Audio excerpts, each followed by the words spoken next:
श्री कृष्ण कहते हैं कि अपना लक्ष्य हमेशा बड़ा रखना चाहिए, बड़े सपने देखने चाहिए। जितना बड़ा लक्ष्य होगा उसके प्रति उतने ज्यादा प्रेरित होंगे।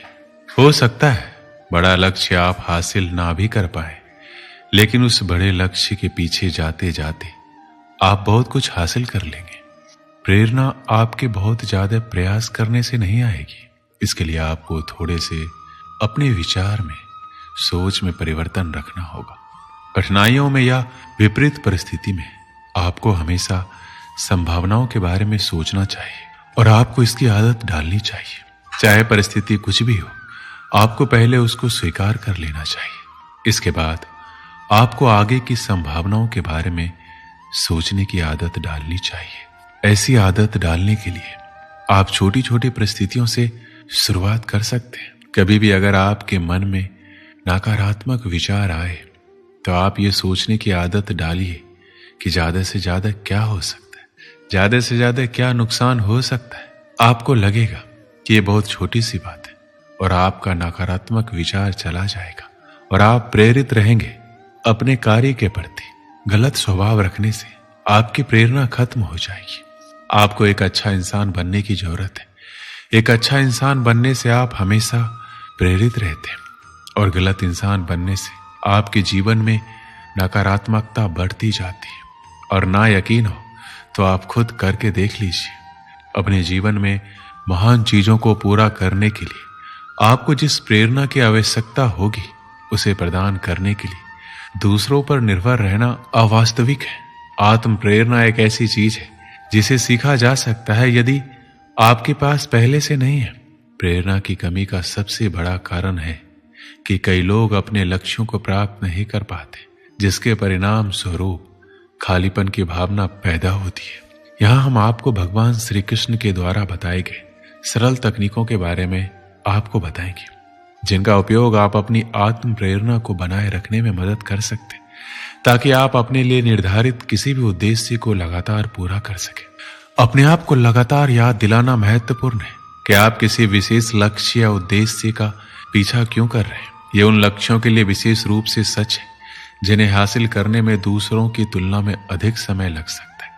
बहुत प्रयास करने और वांछित परिणाम ना देखने के बाद प्रेरणा खोना सामान्य है।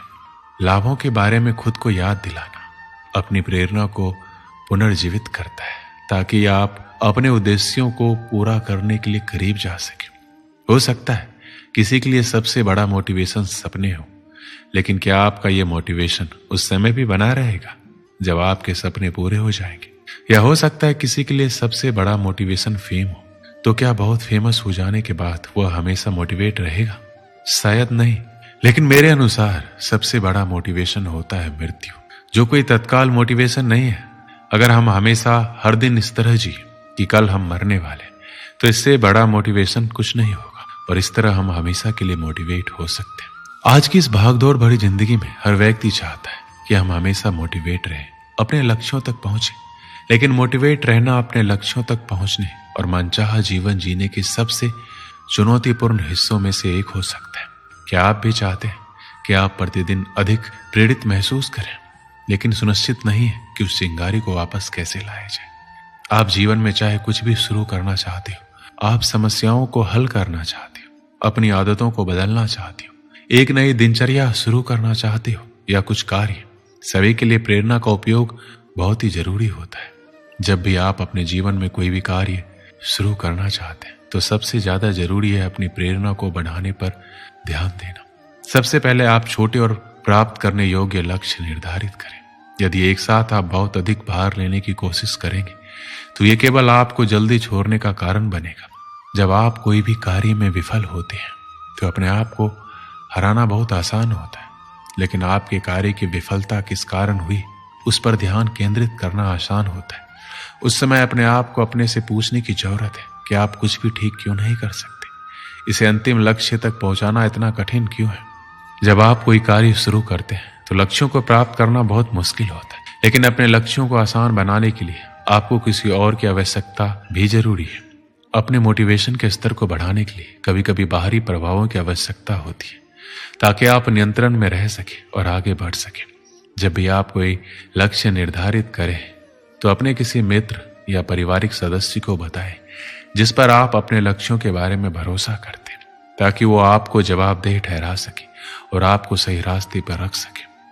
कुछ दिन के लिए दूसरों की तुलना में मोटिवेट रहना थोड़ा कठिन होगा, लेकिन जब आपको कोई अपना आपके लक्ष्य के बारे में बताए जिससे आपको अपना लक्ष्य प्राप्त करना सरल हो सकता है। कुछ समय पहले की बात है, एक दुकानदार जिन्होंने एक अगरबत्ती की दुकान खोली, राम प्रसाद जी हर रोज की तरह घर से निकले अपनी दुकान पर जाने के लिए। उन्होंने सुगंधित एवं बेस्ट क्वालिटी की अगरबत्तियां अपने यहाँ मंगाई और बहुत अच्छे से अपनी दुकान पर सजाई हुई थी। राम प्रसाद जी एक नरम किस्म के व्यक्ति थे। उनका व्यवहार भी अपने ग्राहक के साथ बहुत अच्छा था। उनका नरम स्वभाव के कारण और उनके यहाँ की अगरबत्तियों की क्वालिटी के कारण धीरे धीरे उनकी दुकान जम गई। उनके यहाँ हर रोज अच्छी बिक्री होने लगी और उन्हें अच्छा खासा मुनाफा भी होने लगा। सब कुछ बहुत अच्छे से चल रहा था। सेठ जी दुकान की कमाई से बहुत खुश थे। अपनी दुकान के बाहर उन्होंने एक बड़ा सा बोर्ड लगवाया हुआ था। उसमें लिखा हुआ था, हमारे यहाँ सुगंधित अगरबत्तियां मिलती है। एक दिन एक ग्राहक आया, उसने वो बोर्ड पढ़ा और बोलने लगा, सेठ जी मुझे इस बोर्ड में कुछ गड़बड़ी लग रही है। सेठ जी भोले वाले थे, पूछने लगे, क्या हो गया, आपको क्या गड़बड़ी लगी? मैंने तो वही लिखवाया है जो मैं यहाँ बेचता हूँ, इसमें क्या गलत है? जवाब में उस ग्राहक ने कहा कि आपने लिखवाया है कि हमारे यहाँ सुगंधित अगरबत्तियां मिलती है, तो आप मुझे बताइए कि आपने कहाँ सुना है कि अगरबत्तियां दुर्गंधित होती है? अगरबत्तियां तो सुगंधित ही होती है, इसलिए आपने जो लिखवाया है हमारे यहाँ सुगंधित अगरबत्तियां मिलती है, इसमें से सुगंधित हटवा दीजिए। बेचारे सेठ जी भी भोले भाले इंसान थे। उस ग्राहक की बात में सेठ जी आ गए और सोचने लगे कि बात तो सही कह रहे हैं। उसने बोर्ड से सुगंधित शब्द हटवा दिया। अब उसके बोर्ड पे लिखा हुआ था, हमारे यहाँ अगरबत्तियां मिलती है। फिर सब कुछ ठीक चल रहा था। अभी भी दुकान अच्छा खासा मुनाफा कमा रही थी। कुछ समय के बाद एक और सज्जन आए। उन्होंने बोर्ड को पढ़ा तो अपना ज्ञान देने लगे। सेठ जी, आपके बोर्ड में कुछ गड़बड़ी लग रही है। तो सेठ जी अब इस बार उस ग्राहक की बात को भी गौर से सुनने लगे। उन सज्जन ने अपनी राय रखते हुए बोला, सेठ जी आपने लिखवाया हुआ है कि हमारे यहाँ अगरबत्ती मिलती है, तो इसमें हमारे यहाँ का क्या मतलब है? अगरबत्ती की दुकान आपकी ही तो है, आपके यहाँ ही तो मिलेगी, और किसके यहाँ मिलेगी? ये जो दो शब्द है ये कुछ जम नहीं रहे। मेरा मानिए तो इन दोनों शब्दों को हटा दीजिए। अब इस बार सेठ जी भी सोच में पड़ गए। सोचने लगे, बात तो ये सही कह रहे हैं, सिर्फ हमारा दुकान ही तो है, हमारे यहाँ लिखवाने का मतलब क्या बनता है? अब इस बार फिर उन्होंने पेंटर को बुलवाया और बोर्ड पर से हमारे यहाँ शब्द हटवा दिया।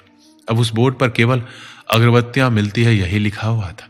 कुछ 15-20 दिन बीते होंगे कि एक और ग्राहक आए और बोर्ड को देखकर अपनी राय देने लगे कि सेठ जी अगरबत्तियां मिलती है क्यों लिखवाया है? सबको दिख ही रहा है अगरबत्तियां रखी हुई है तो मिलेंगे ही ना, ऐसा तो नहीं है कि नहीं मिलेगी।